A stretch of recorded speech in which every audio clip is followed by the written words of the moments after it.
Reciba mis saludos, soy la docente Cruz Leili Ruiz Cueva y el día de hoy quiero compartir con ustedes un tema relacionado a la educación a distancia, el diálogo didáctico mediado.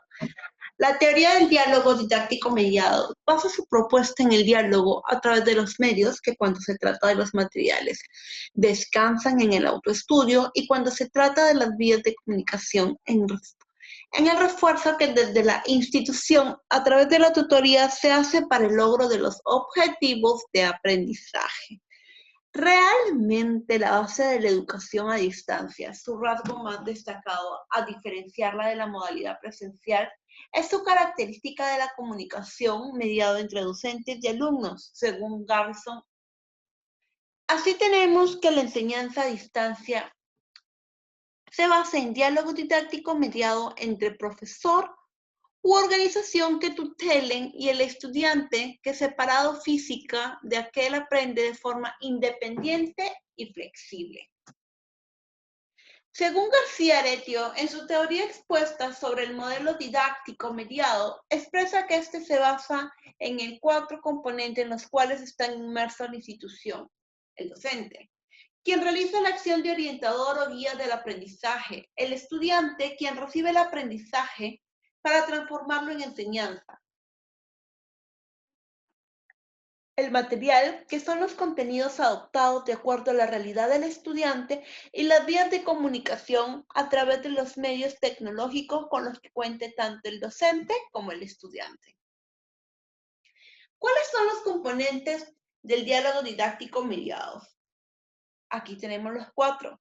Los materiales y contenido, el aprendizaje, los canales de comunicación y, por supuesto, la docencia. La docencia en la institución. La eficacia y eficiencia de las instituciones educativas depende en gran parte de la formación, capacidades y actitudes de sus docentes en la institución a distancia. La docencia no es directa. Se utilizan recursos técnicos más o menos sofisticados para posibilitar la comunicación bidireccional, en la que colabora un profesor menos típico en las otras instituciones, el tutor. Docencia que habrá de ser enfocada a motivar, a potenciar el aprendizaje independiente y autónomo de un adulto. Y por fin se requiere un proceso tecnológico, sobre todo en lo referente a la planificación previa, mucho más depurado que en las instituciones educativas de carácter presencial. El aprendizaje, es decir, los estudiantes, el estudiante, el elemento básico en todo ser educativo es el destinatario del mismo, y en función de que se estructura todo el proceso, el estudiante. La metodología para motivar y enseñar a estos individuos ha de ser diferenciada de la utilizada en la enseñanza convencional, porque este alumno de características específicas de adulto que trata de aprender ha de ser a distancia, por lo que de acuerdo con lo ya expuesto, habrá de recorrer la mayor parte del proceso de forma autónoma e independiente.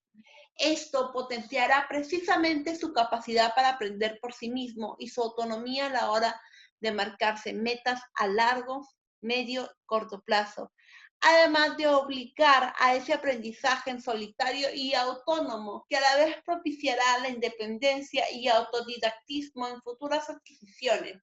El estudio a distancia habrá de ser individualizado y personalizado, por lo que el currículo a cubrir deberá ser flexible y adaptable a las circunstancias.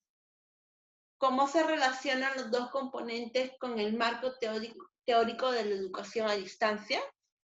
En este contexto, el rol del docente es clave y repensar la formación desde otras concepciones de interacción social es central para el diseño y desarrollo de los materiales didácticos, que los docentes encaren la tarea con las herramientas básicas que los orienten a pensar en la elaboración de materiales, considerando los fundamentos de la modalidad. Este escenario que hemos definido requiere de una nueva formación de los docentes, quienes tendrán que redefinir sus roles y adquirir nuevas competencias en poner el acento en el aprendizaje y en la actividad del estudiante. ¿Cómo aplicarían los dos componentes en institución? Dos de los componentes a utilizar son la institución, el docente, el encargado de diseñar y producir los materiales para el aprendizaje, considerando el contexto del estudiante y el estudiante, que es el elemento básico en el proceso educativo. El estudiante es el protagonista en cuanto al tiempo, espacio y ritmo de aprender. Muy bien, muchas gracias.